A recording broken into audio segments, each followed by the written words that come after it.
And welcome back, ladies and gentlemen. We are live with another episode of the Payoff Pitch. I'm Dan here with Drew.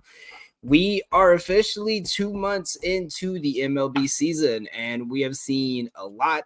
A lot of teams are hitting their slumps, some teams are hitting their stride, but we have a lot to go over today. I'm excited. I know Drew is. Drew, how are we feeling so far 2 months into the year? Definitely some exciting teams that are we're going to get into, but there's a couple teams that are just not sure what you're looking at, and there's been a lot of discussion about possibly a dead in baseball. So um, overall, the league-wide offensive numbers are down. So Yeah, well, you wouldn't be able to tell it by yesterday's Braves game with an 11-9 game against Oakland. That was a fun game to watch, even though Braves didn't come out on the top side of that. But as we are 2 months into the season, since our last show, we're gonna start off with our normal segment, the hot and not. Drew, who is your team that is on fire since our last show? I'm going to go with the Guardians this time. There's a couple teams that might be hotter, but I wanted to highlight the Guardians a little bit. In their last 30 games, or in the last 30 days, they're 19-8. In their last 10, they were 8-2. And despite only batting 229, they're scoring a lot of runs. They're scoring almost 5 runs a game, or just over 5 runs a game right now on the season. So they're going to be my hot team, and Jose Ramirez is absolutely crushing it. So yeah, absolutely. He's hitting 308 with 7 home runs in the month of May. Absolutely. If it wasn't for Aaron Judge, I think he would have probably be the player of the month. But my team is I'm going Philly. I'm going with the best team in Pennsylvania and probably best team in the league right now. They've absolutely crushed it. I know a lot of people have talked about how they've had a hot start because they've had low in teams they're playing, but they kind of showed off when they faced off against the Rangers. That was probably even though the Rangers aren't the best team this year, that was probably their first real big test outside of Atlanta so far this year. And they played great. They swept the series, if I remember right. They've been absolutely crushing it. Their pitching has been top tier. Even when their bullpen has struggled, you have guys in the 8 and 9 spot in the rotation that are hit in the lineup that are hitting almost at 300 or above 300, and that's what you want to see. They're forcing teams to go to their bullpens early, and they're absolutely smacking the ball. And it's something that, as a baseball fan, I like seeing, but as a Braves fan, I hate. But they have been the hottest team in baseball this whole season. They still are the hottest team over the last 2 weeks. So that is my hot team. I'm curious what your thoughts are on that one. I hate everything about that, but I don't disagree with what you're saying.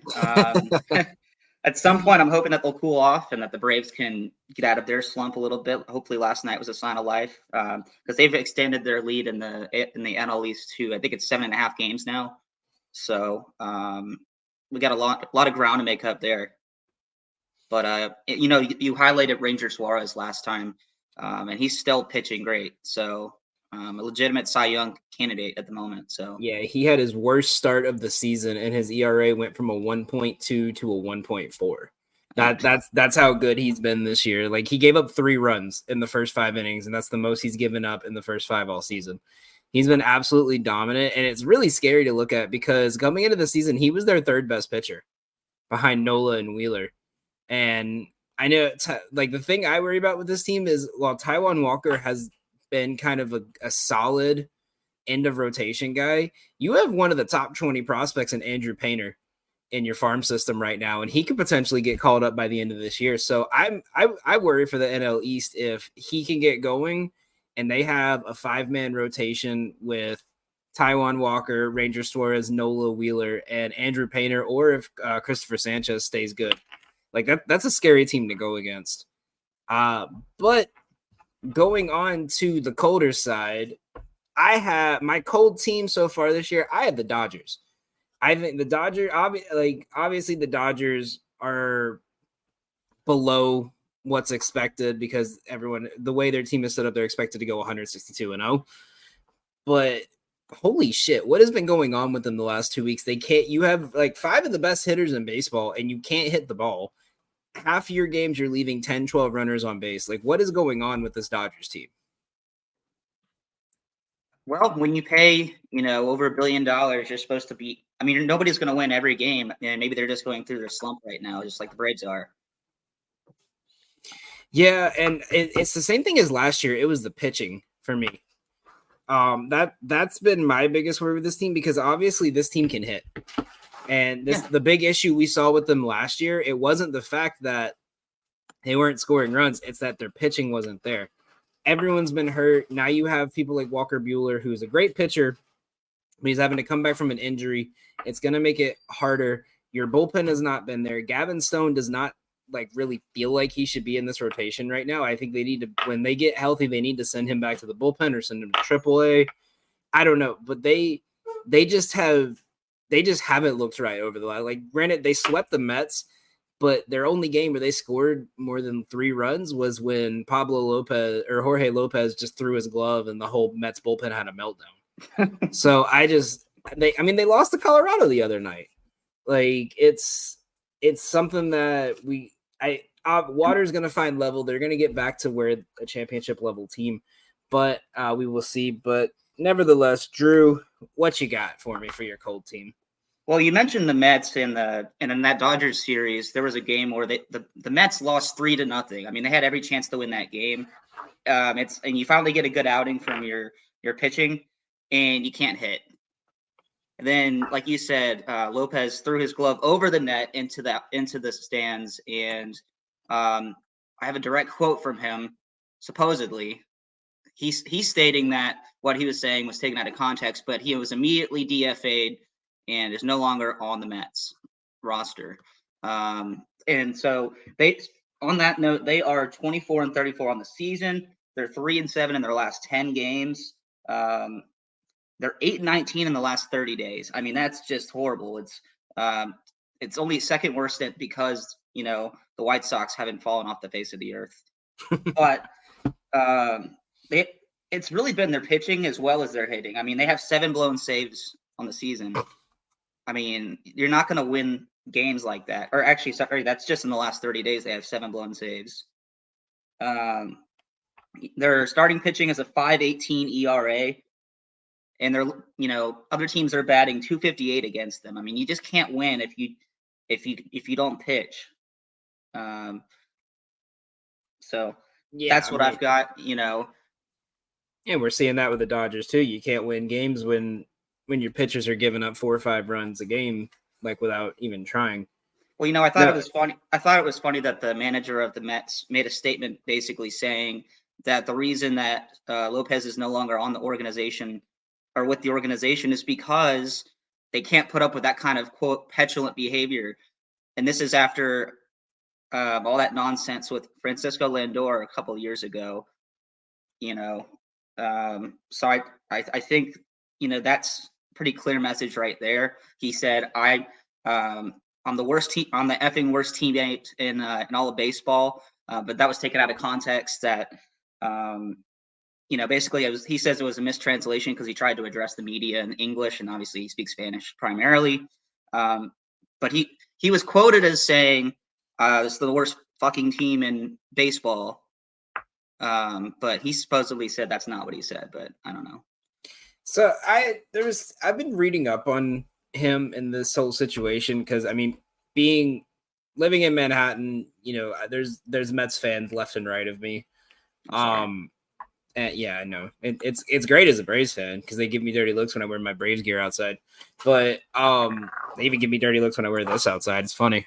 But so with Jorge Lopez, I did read the other day that his son is super sick and is waiting on an organ transplant or something. So and obviously that doesn't seem like something that a reporter would make up for clicks. So if that is true, then obviously he's got bigger things on his mind than baseball and probably just let the moment get to him with everything he's been dealing with outside of the field. But yeah, he kind of gave a half-ass apology too. He said, I want to apologize to my teammates, coaches, fans, and the front office. But then he kind of qualified that and backtracked a little bit and said, I also want to clarify my post-game remarks because I had no intention of disparaging the New York Mets organization. During that interview, I spoke candidly about my frustrations with my personal performance and how I felt it made me, quote, the worst teammate in the entire league, end quote. Unfortunately, my efforts to address the media in English created some confusion and generated the headlines that do not reflect what I was trying to express. I wish the team the best and hope that God continues to give me strength and guidance in my personal and professional life. And that's the entire quote. So, Yeah, and I mean, the big thing as a player that I would be looking, and I've seen a lot of Mets fans say this, and like, so a lot of the Mets fans aren't even mad at him for saying this.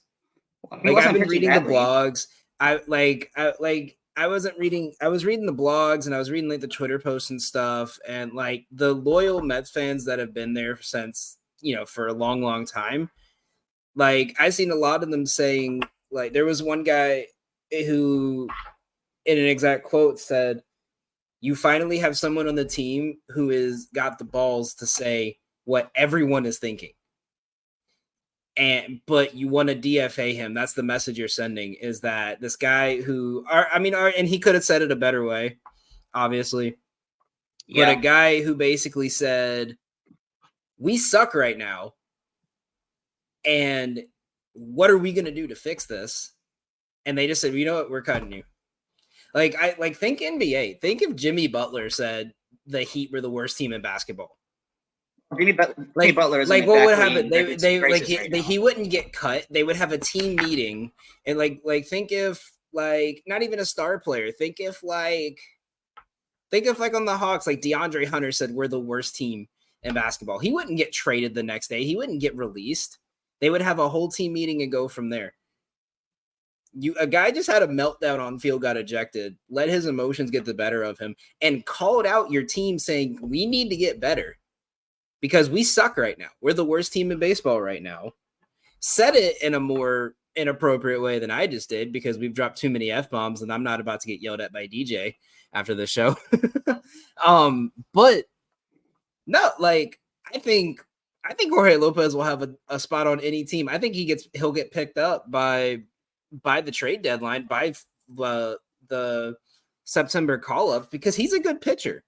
He was at a 376 when he was DFA'd, and that was so. I mentioned that the Mets pitching has been bad. It's going to get even worse now. So you have no Edwin Diaz, and he's your best pitcher outside of Edwin Diaz in your top five. Like I was at the game when Fried nearly threw the no-hitter.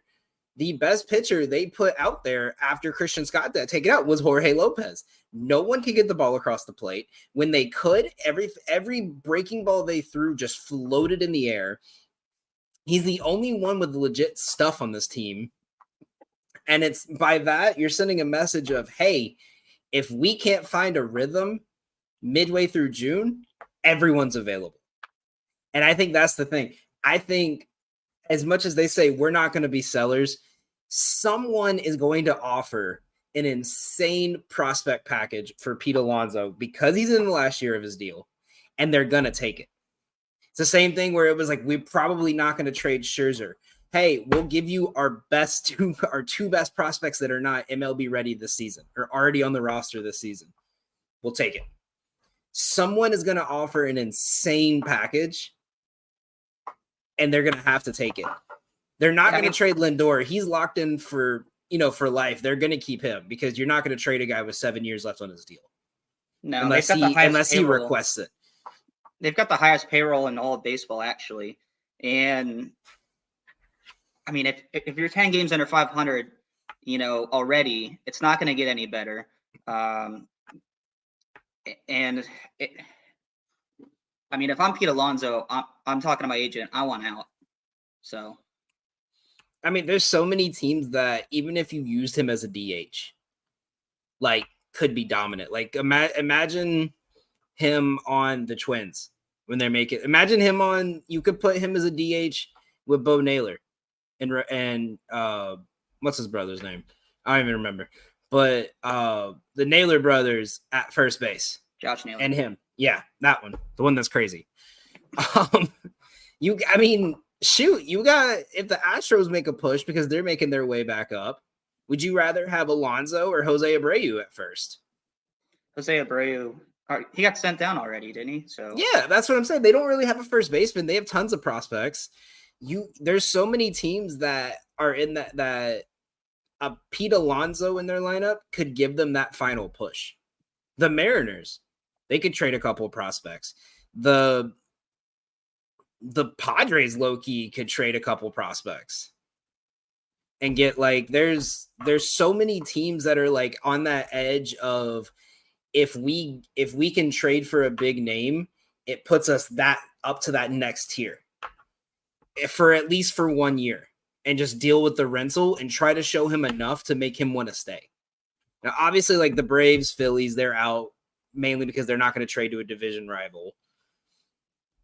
Like, I mean, look at the Central in the NL. Cubs could use a first baseman. He would do great at Wrigley. Who else? The Brewers, you could put him on the Brewers and I think he would do good. But the Brewers don't have prospects. So it's the Mets turmoil is just it's just too much. And it's one of those where until they fully it's like the Red Sox. If they fully admit that it's like, let's just blow it up. Like, and just deal with the embarrassment of, remember when we had the highest payroll? Not anymore. Like that's just what they're gonna have to deal with. And look, now the Red Sox are surging again. So. Yeah, and that's the thing. Like they're that team that every year we're probably gonna rebuild. We're not making the playoffs, but we finished 78 and 84 every year. So, but moving on, the segment I know you were excited about because you had mentioned this one to me, studs and duds of the last month. Drew, who is your stud? Who has been overperforming in May? Who do you got? I got Reynaldo Lopez, and not just for May, for the whole season really. He has a career 4.12 ERA, and he actually had an over 6 at one point when he was with the White Sox. So right now his ERA is at 1.73 through 10 games started. He's 3-2, and that's not really his fault. He hasn't gotten any run support from the Braves. But he's not a big strikeout guy, and he is prone to walking guys, but he doesn't get a lot of contact, and when he does, it's usually down. And the Braves have a good defense behind him, so he's got 55 strikeouts and 20 walks in 57 and a third innings. So he's going to be my stud for the year so far. What do you got, Daniel? What do you think? Before I go to mine, I just wanted to as a Braves fan, when they traded for him and they said we're gonna make him a starter, did you have any worry like I did? Because I was very iffy about that. I had a couple of mixed thoughts. Like my first thought, of course, being trust Alex Anthopoulos. He's the best GM in possibly all of American sports. But when I went back and looked at his numbers for the last couple of years, he's gotten better every year over the last couple of years. And he had a sub-3 ERA last year. Granted, he wasn't a starter, but he did see some starting action over the last couple of years. So I was kind of worried maybe to see what his longevity would be. And granted, we're still only a third of the way through the season. So, but he did pitch over 100 innings once in his career. So, I feel like we have to eventually have a conversation about relief pitchers that have converted to starters, because we have the two top ERAs in baseball right now is Seth Lugo and Reynaldo Lopez. Both of those guys were 7th inning pitchers 2 years ago. Jordan Hicks has a 2.3 ERA, and he was a closer 3 years ago. So like we got to really talk about that. Like what players would it be better if they went to the pen or if they came out? Because I have a hot take with one, and I'm not going to bring it now because it's just going to make you mad, I think. So I'll save that for another episode. But no, I have two actually. I was split between them, so I had to give both. Kevin Pillar, where was this when he was on the Braves? He showed flashes. He was pretty consistent. 400 average in the month of May, 9 extra base hits, 5 stolen bases, 10 strikeouts. He's literally been what they thought Mike Trout was going. What he's literally been Mike Trout since Mike Trout got out. It's like last year with Moniak. Like he Trout was out. Okay, someone's gonna play center. We have to check center field in LA for like steroids built into the grass. Because like everyone that replaces Trout in center field just goes crazy. And I don't understand it. My other one, and this is my friend I'm up on Twitter, who I do a lot of betting stuff with. This is his like super goat, like this is his favorite player to bet on. David Fry on Cleveland has been the most underrated player in baseball, and I will stand on that take. He had 27 hits in the month of May. 9 of them were extra base hits. He walked 14 times and struck out twice. His average pitch account per plate appearance was 6.3. So he went to full count like 5-6 times, like in the last 3 games. He's been a stud, and if Cleveland falls off, I think he gets traded. But if not, I think they got to give him a contract because he's a free agent next year. Well, I mean, with the way they've been playing, I mean, what needs does Cleveland have that they could potentially get, I don't know, a rental for starting pitching? Yeah. You have Tristan McKenzie pitching through an injury and Shane Bieber's out for the year. I mean, hell, you're playing Carrasco tonight. Carrasco still has a spot in the rotation right now, and he has a 6 ERA. So who's available that they could go get? I can get to that in the next segment because there's a lot of names. I don't think they're going to. If they're bringing in players, they're not going to trade David Fry. I think David Fry would be the guy if they hit that cold streak and it just looks like, hey, we're not going to make the playoffs. Let's just go ahead, put McKenzie on the IL. Let's bring in some prospects. I think they could go after a couple decent prospects on some of these teams because David Fry can play 7 positions. He plays all infield positions, corners and corner outfield, and he can catch. So he's going to have a spot on any team. But the way he's hitting, you can't just keep him on the bench as like what we did with Nicky Lopez last year. So, but we'll get into that in the next segment after the break. But the duds, most importantly, who has been your most underperforming, disappointed player this season? Unfortunately, to this point, I actually have to say it's actually just like the whole Atlanta Braves starting lineup. I mean, I couldn't pick one. There's been a couple of flashes, like last night we talked about, and Matt Olson with the exception of Marcell Ozuna, I should say, because he's absolutely destroying the baseball, which is not a fluke, by the way. If you look back at his 2021 season, like every time he strikes out, he reminds me a little like Joey Gallo, but better. Where every time he swings and he strikes out, you're like, why did we pay this guy?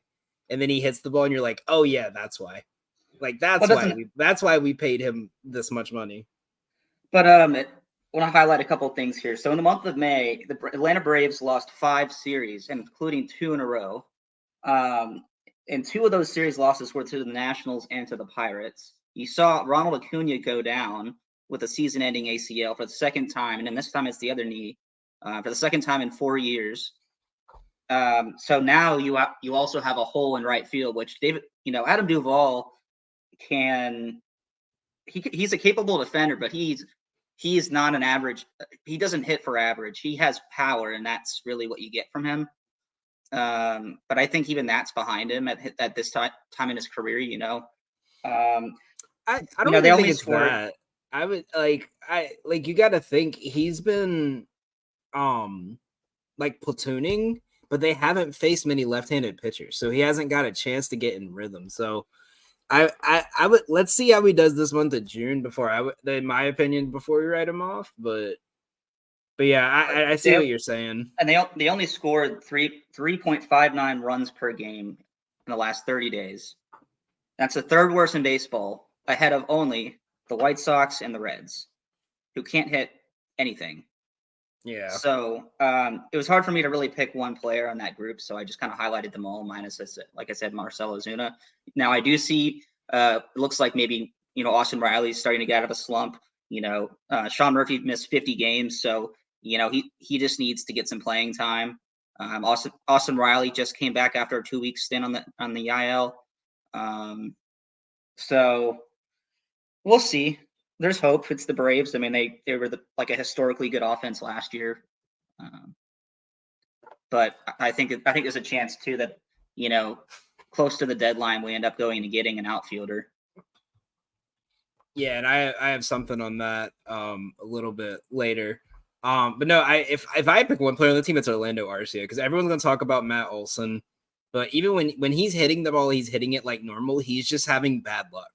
Like when he's hitting the ball, he's hitting it right to fielders. Arcia is hitting like 167 over the last 2 weeks.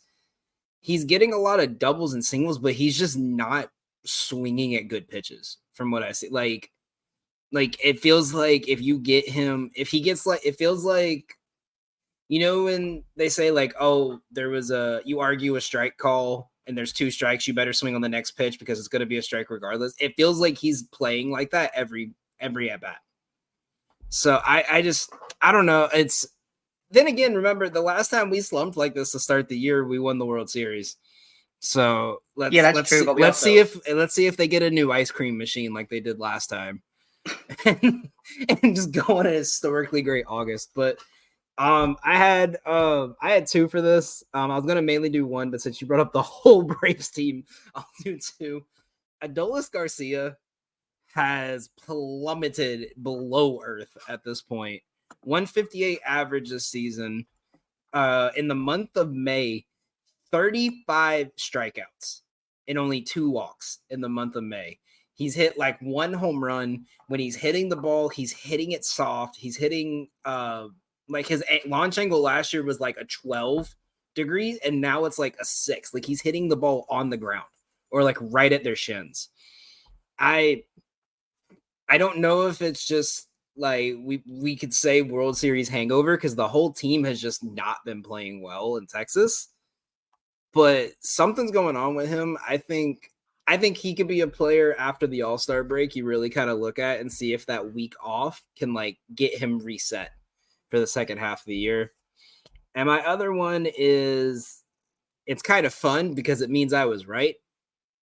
When I said the Rays were not going to make the playoffs, it's Randy Arozarena. They've set him up with 2 players always in front of him who get on base at historical rates, and he cannot hit the ball. It feels like he's swinging for the fences every pitch.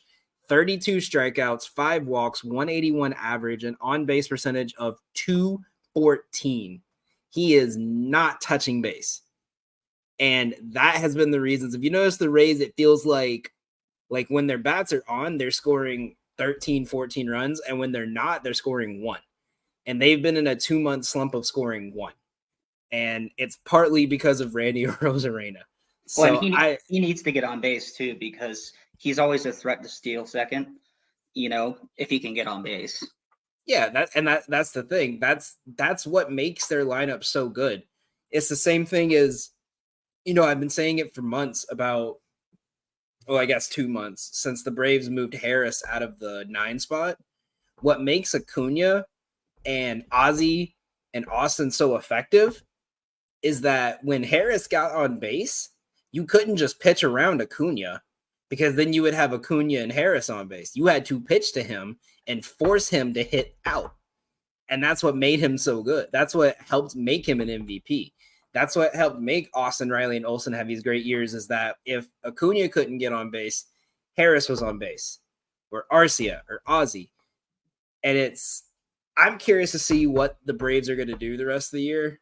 Because I have a little tidbit that, just a little fun thing I brought up. When Michael Harris is let off this year, he's hitting 350. So maybe keeping him at the 1 spot is going to be good. Maybe next year we could see him at the 1 and Acuna at the 2. Like, I don't know. But yeah, anyway, back to the Rays. Arozarena has been god-awful this year. The whole team has been god-awful. I feel like it's that team, like, when you see like an NFL team and you don't know any name on the roster and you're trying to figure out how the hell they're 8-8 going into week 17. Like that, I feel like that's what we're looking at when we look at the Rays right now. Cause like Your two best pitchers are on the IL. Your best arm right now has a 5 ERA, and your bullpen, other than Pete Fairbanks, is god awful. So like you need the bats, but you don't have the bats. Right. But All right. yeah, you got any other honorable mention for the duds? Just Bo Bichette. He's his OPS is at 622 right now, so that's something to monitor. Yeah. God, that Blue Jays team is just historically horrendous and disappointing. I thought they were going to be good too, and I think so did everybody else. And is it the cover curse? Like with Madden, it's like you got Vladdy on the cover. No, of I wouldn't even show. say that because Vladdy's hitting decently this year. He's like 340 in the month of May. Well, he started out slow. Yeah, but I mean, he did last year too. I don't know. I think that the Blue Jays are literally the Mets, but with more star power and less contracts. Is the best way I could explain it. And it doesn't help that you're in a division where you need to be on top of your game 24/7. Maybe it's because it's cold in Toronto. Yeah. They took that Kendrick diss really hard. That's what it is. Kendrick dissed them so hard that like the Maple Leafs are gonna suck now. The Raptors, they're all gonna be terrible. But we're gonna take a short break, and when we come back, we're gonna talk about trade deadline. We are now officially 2 months away from the trade deadline. Who's buying and who's selling? Coming up after the break. Football season may be over, but for frequency's sake, still has you covered for all your sporting needs. Tune in every Sunday when the best professional wrestling podcast around, Cards Subject to Change, gets you caught up on everything inside the ropes. They won't miss a count with weekly analysis and interviews. More into auto racing? We've got a double dose for you on the track. Tune in to Fast Money with Rod Villagomez each week and win some money with the quickest bets in all of sports. Want more insight from Pit Row? Check out the Green, White, and Checkered podcast where they give their insight on everything happening on and off the track. Need your basketball fix? Points in the Paint has you covered with live shows every other week looking at everything in the association. Backed by popular demand, we have the return of The Payoff Pitch, FFSQC's baseball show, covering you on news around the MLB. If you're missing football, don't fret. Mark and Dan still have you covered in the football lounge. Missing Joe Winkle? Probably not, but he's still here talking sports on Educated Ignorance. Football season might be over, but we've still got you covered. For frequency's sake, you know what we mean. For Frequency's Sake is brought to you by Durham Remodeling, serving the Quad City area's remodeling and repair needs since 1973. Clint's Draft House, grab a bite and a pint. 7th Street Moline. Lopez, New York-style pizza served up by the slice or pie, Davenport. Lifted Energy, energy drinks, coffee, donuts, and more. #GetLifted. Atomic Sports Cards and Collectibles. Sports cards and memorabilia, vintage clothing, hats, pennants, and more. Ryan Allison Tattoo. Step into the vibrant world of tattoos with Ryan Allison. And A Cut Above, offering quality custom woodwork designed specifically around our customers. And we are back. Welcome back, everybody. My favorite part of the year because it shows how good of a GM I am in my head. And according to MLB The Show, I'm a decent GM, so I'll just stay with that. But we're getting toward the point where we are going to start looking at buyers and sellers for near the trade deadline. We're going to see which teams are giving it up and which teams are going to be selling their soul to finish in second place to the Dodgers this year.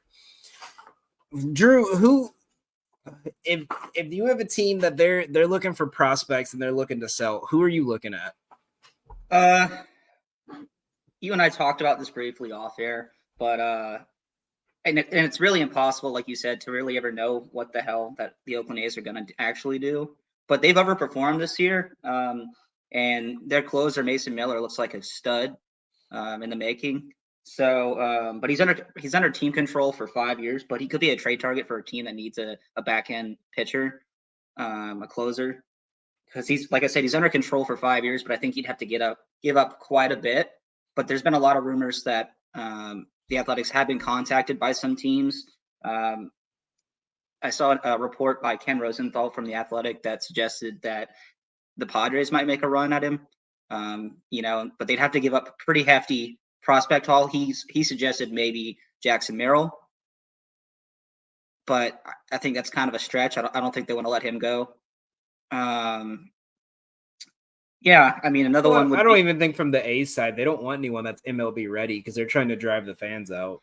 well, there's that. And, so listen to this list of players that are going to be, free agents for the Athletics at the end of the season. So you've got Miguel Andujar, Alex Wood, let's see,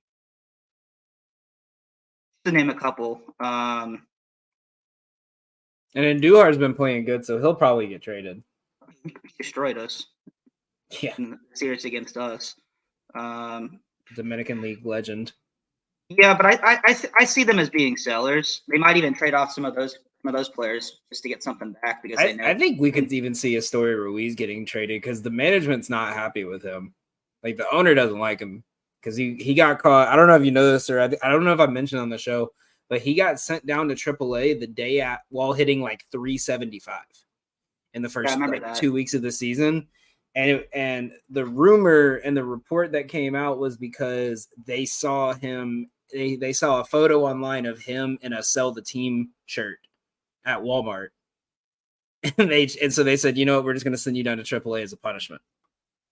So, I mean, I don't think he'll get traded, but I mean, he has someone to look at.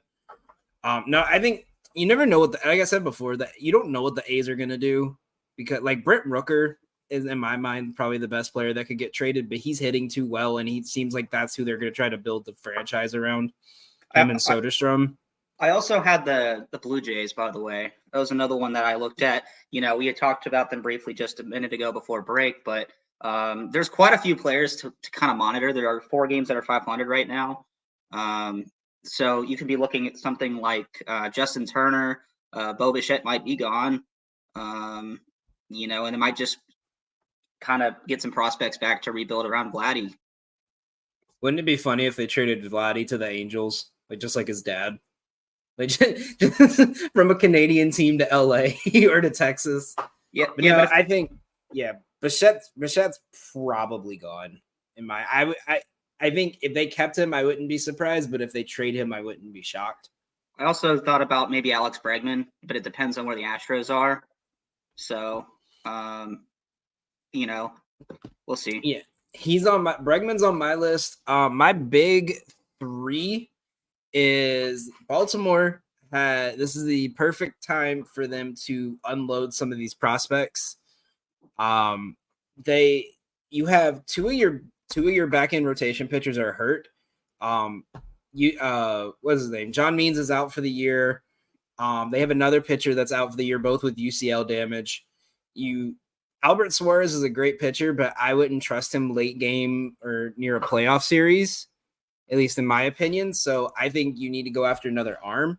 Someone I think they could go after, I think would be really good for them, and they wouldn't have to give up a lot for him, is Manaea from the Mets. Mm-hmm. You could easily give up like a couple prospects that probably weren't going to be on your team in the next 3 years, give them to the Mets for Manaea. And get like a veteran back into the rotation. If you find someone else, he's comfortable coming out of the bullpen kind of guy, because he did good when they would use him with an opener in San Francisco last year, and they would put someone in to pitch the first 2 innings, and then he would go 3 through 7 with no issue. Or Kopech, who's been pitching well. They've been using him as a relief pitcher, but I mean, Kopech obviously can throw 70, 80 pitches. He's been a starter most of his career for the White Sox, and get another arm from their bullpen. I was looking at the free agents, like people that are going to be free agents in the next couple of months, or like at the end of the season. Kevin Gausman is another one. Yeah, but again, that's a division rival. I don't think they're going to trade for division rival. Starting pitchers that are going to be available after this year. You got Nathan Eovaldi, who has not been pitching well for Texas. You have Alex Cobb, who could be a good target. Wade Miley, Giolito, you can't do. Lorenzen, if they decide to give it up. Severino would be a solid one at the end of the rotation. Alex Wood again. You even got, like, if you wanted to trade with Philly and get Spencer Turnbull. Turnbull's been in their bullpen, but he's a starter. You got Alex Wood, like you said, with Oakland, could be a potential target. They have legit options. And they've got a lot of prospects that they could trade. Exactly. Yeah. They have and like a lot of these guys that would be back into the rotation, they wouldn't have to give up a lot. Like if they wanted to go after a big name, I'm sure they could, and they could give up a huge haul for him. But like a lot of the guys I mentioned, they could probably not give up a top 10 prospect and still get these guys. So I think, like I said, the Mets are going to be sellers. I think Alonso's going to be gone. And they could get a big prospect haul for him so much that they could just be like, you know what, go ahead. We'll take 2 of your like 15 through 20s. Do you really think that that the Giants will give up Alex Cobb? I mean, they've been playing better recently. And again, that's going to be a last second one. That's going to be when they hit that middle of the road. And it's just like, hey, we could either fully commit with this lineup and hope for the best, or we could just blow it up and get something in return. And like focus on, because they have good starting pitching in their farm system right now. I think Alex Cobb will 100% be gone next year, and it's more of a like, do you let him walk and maybe get a draft pick out of it, or do you trade him for 2 prospects and then maybe go out and grab a free agent or trade for a player that can give you the same numbers? Do you think there's any way? Yeah, his number. Sorry, no, go ahead. Do you think I was going to say? Well, this is a totally different topic in terms of somebody that could be available for the right price. Is we could see a Jock Peterson reunion with the Braves. I don't mind that, but Arizona's still in the playoff hunt, sort of. Yeah. Although they just went through they've been really bad the last couple of weeks. That's for sure. So, yeah, so for the Braves, I think there was a name that stuck out to me, and it's probably more of just I really like this guy, and that is Isaiah Kiner-Falefa in Toronto. By the way, Alex Cobb hasn't even pitched a game this year. He's been on the injury list. He's still on the 60-day injury list. So, I mean, he could come off. That might be someone you could get back in rotation or relieve, like a long reliever in your pen. But for the Braves, I like Isaiah Kiner-Falefa in sort of like a Nicky Lopez type role, but a better hitter, because he can hit both sides. If you need to give Kelnick a day off, you have someone who could play right. He plays 8 positions, and you could literally rotate him wherever you need him to be. He is the ultimate glue guy. He's kind of like, honestly, like Nicky Lopez, but a better hitter is the best way I could put it. Like, yeah. He reminds me of Martin Prado, where it was just like, hey, it's a Sunday, we're gonna give this guy a rest, and we're gonna put Prado there. Like that's where I'm seeing him at. The other 2 that you did not mention that I think Josh Bell and the last ones I already mentioned the other 2. I think you're right about Bregman. I think he's going to get traded. There's a lot of teams that even if they can kind of make a playoff push, it's, do you want to risk this guy leaving at the end of his year, or would you rather go ahead and trade him for a prospect? And yes, Lydia, his grandpa was a legendary baseball player. I think Bregman could be gone. I think it's likely. I'll give it 60-40. But the big one that I'm looking at, Josh Bell. If teams aren't getting Pete Alonso, they're going after Josh Bell. Because Josh Bell's going to give you the same numbers. But with the Marlins, you talk about not trading your division. Would the Marlins give Josh Bell to the Braves? I mean, no, because I don't think the Braves need Josh Bell. Like, honestly, Josh Bell can only play first base or DH, and that's like, you'd have to take either Ozuna or Olsen out of your lineup, and you're giving up prospects for a bench spot. I think a team like the Diamondbacks could use him. I think we could have a reunion with him in Cleveland and it would work good. I also think he would work good in Chicago. He could fit in anywhere because he could put him 4 through 6 and he'll still produce. But I think teams are getting to the point now they need to identify their spots. And like for teams like the Cubs, Michael Busch is a great option. But would you rather have like currently when you're competing for that spot in the top spot in a very tough Central, would you rather have Michael Busch playing first or would you rather have Josh Bell? Bat wise. I'm looking at the Brewers. I don't even know who they've been starting at first base. I think it's Hoskins, but I'm not 90% sure because all I know is they just win. I haven't really focused on. Yeah, you can move Hoskins to the DH, or you could even put Bell at the DH. Would you rather have Josh Bell at DH or Gary Sanchez? So Josh Bell is just going to get passed around the whole NL East. I think Josh Bell is going to be the Ish Smith. I think he's the next couple of years. I think he knows what he's doing. He's going to sign these 1-year deals with these bad teams, and put up good enough numbers to be traded somewhere, and just keep traveling. I mean, I like you look at all the teams in the wild card race right now, and like I'm looking at the top 2 in each division right now. Or even the top like wild card teams. You have like I'm looking at the teams that are second in their division or third in their division. Minnesota could use a good first baseman. Boston might be able to use a first baseman. Texas could use an extra bat. Seattle could use an extra bat. Even Houston could use an extra bat. In the AL, the NL, the Cubs could use the bat.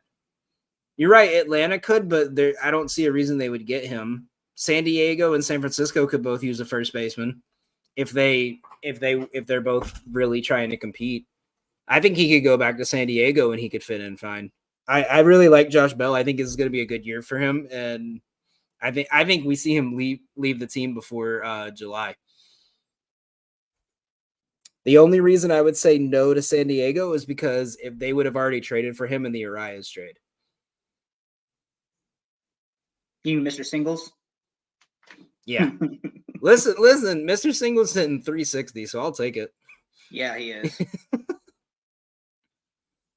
But is there any other players, any other team you think? Would Pete Alonso be a trade target? I mean, when you talk about other first basemen that could be available.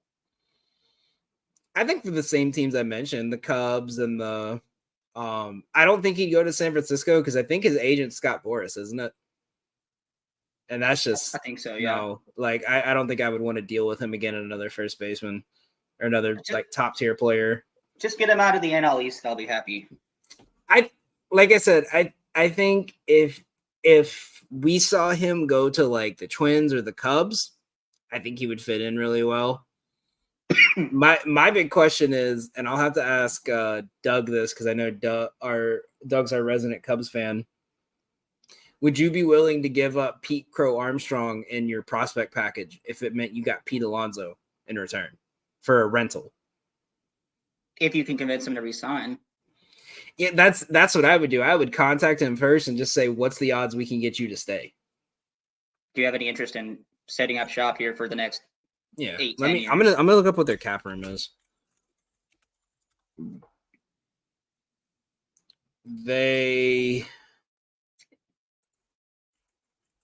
I don't know why it went to a Bears page when I put Cubs. Oh, by the way, you mentioned Jimmy Butler. So he put out that stupid tweet. I don't know if you saw it or not, but after the Celtics took the Heat out of the playoffs this year, he put out a tweet basically saying that if he had been playing, they would have won that series. Oh yeah, that thing. And then Pat Riley was like, "If you're not going to play, shut your mouth." Yeah. And I think that was the exact quote, actually. So, all right. So I'm looking at the Cubs right now. They have 10 players on their major league roster right now that are actively, no matter what, going to be on the payroll. 8 of them are fully guaranteed. 2 of them are player options. and they're paying Jason Hayward about $5 million next year. They're gonna have enough money to keep him.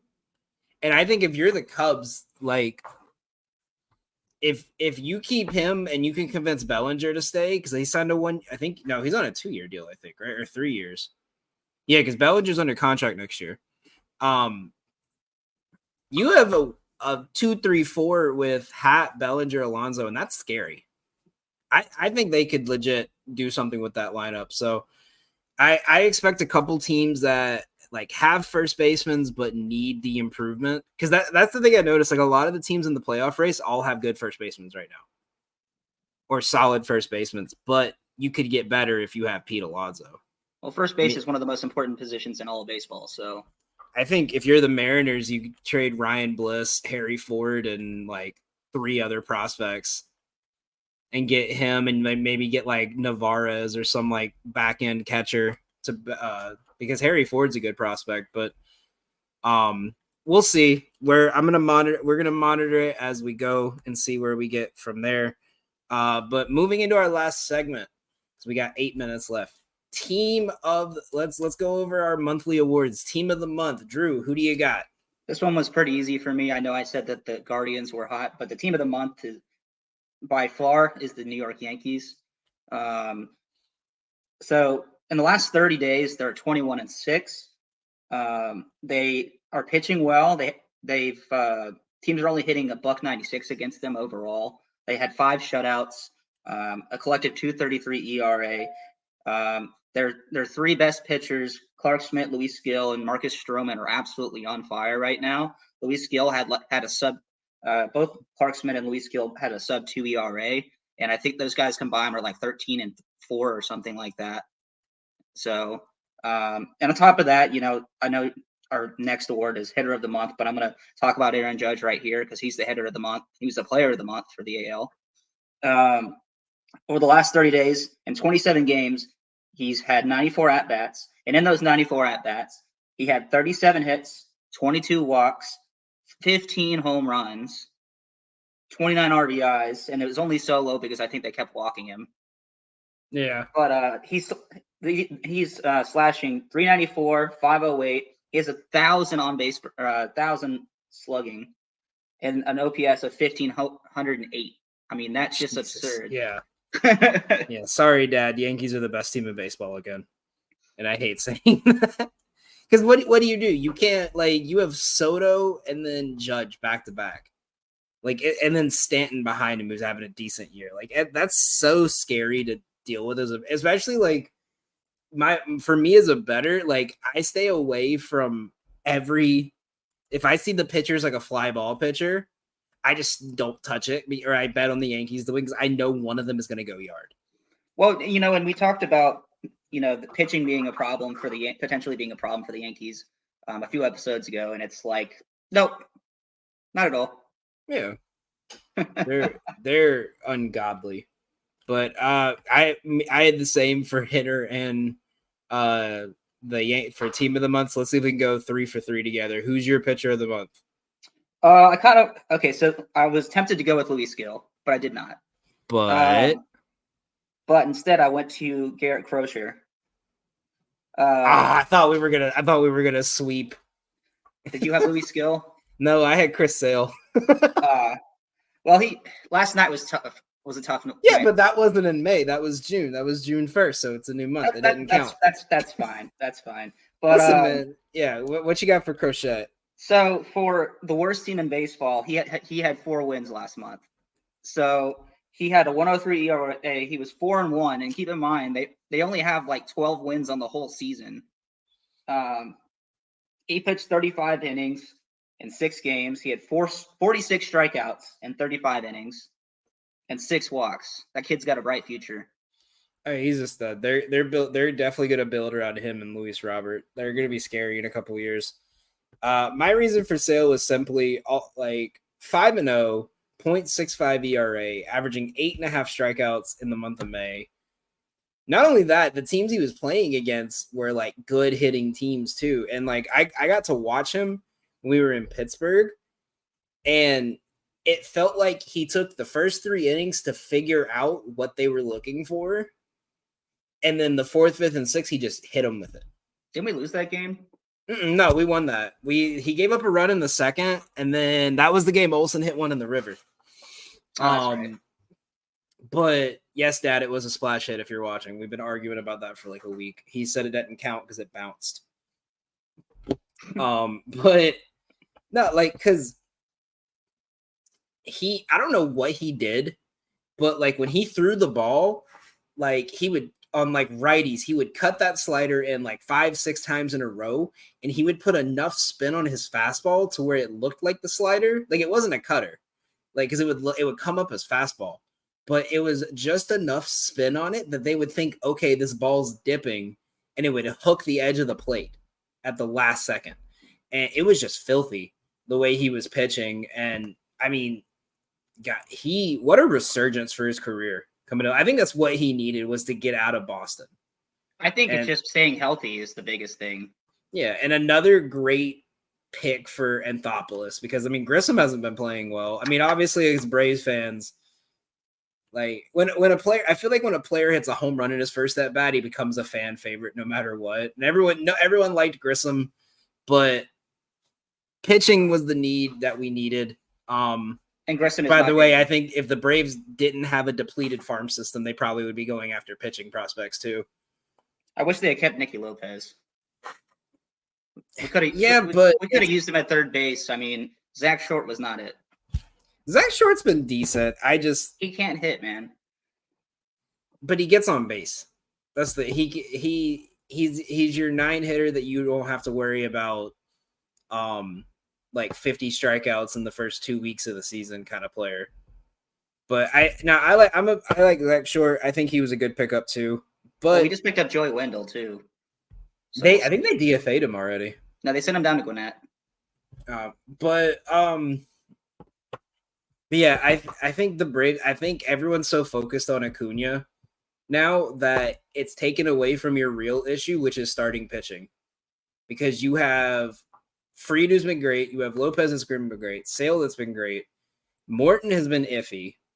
He's been on and off. Schwellenbach didn't do half bad his first game, but you have this fifth man rotation of Schwellenbach, Vines, and Ray Kerr, and an Elder that doesn't really seem. It's been all right, but doesn't seem to get the job done. And it's more of I would rather go after a pitcher that we could be confident in and not have to kind of hold our breath every 5th day. Yeah. It's like every 5th day is kind of a bullpen game. I wouldn't even say it just feels like that, like second game of a doubleheader on Sunday, and you're like, all right, whatever happens, happens. We're tired and we have tomorrow off. Like that's the kind of vibe it gives off. Well, they played like that when I went to the Padres game, a couple weeks ago. It's like, they just, you sit there and you sunburn and the whole time, and then they lose, and they were up 5-0 at one point. So yeah, that one was tough, but nevertheless, we'll have to get like our dads on and do like a whole like little symposium on the Braves, like at least one of these episodes. That's all the sports radio is talking about around here too. So. Yeah. Nevertheless, before we go off air, we do have a parlay of the day. We have been crushing our bets over on the Frequency Sake page for betting, so make sure you guys check out our Twitter page where we have all our bets. We have all our bets posted every single day. I've been trying to post as much as possible on there for all my bets. We had a profitable month again, our second consecutive profitable month in baseball. We are up 20 units. So if you would bet $5 each bet, you'd be up $100 already on the baseball season. So not too bad, but not too great, but not too bad. Which is kind of like where I like it, right around the middle. But today's parlay of the day is Diamondbacks money line, Dodgers money line, and Phillies money line as they're taking on the Mets, Rockies, and Cardinals tonight. Thank you guys all for watching. We are very excited to be back. We will try to be back next week. Fingers crossed. We're in the middle of moving process, so I may be on and off the last couple of weeks. Make sure you guys stay tuned at 1 p.m. for me and Doug as we go over watching the WNBA podcast. Thank you guys and have a great day.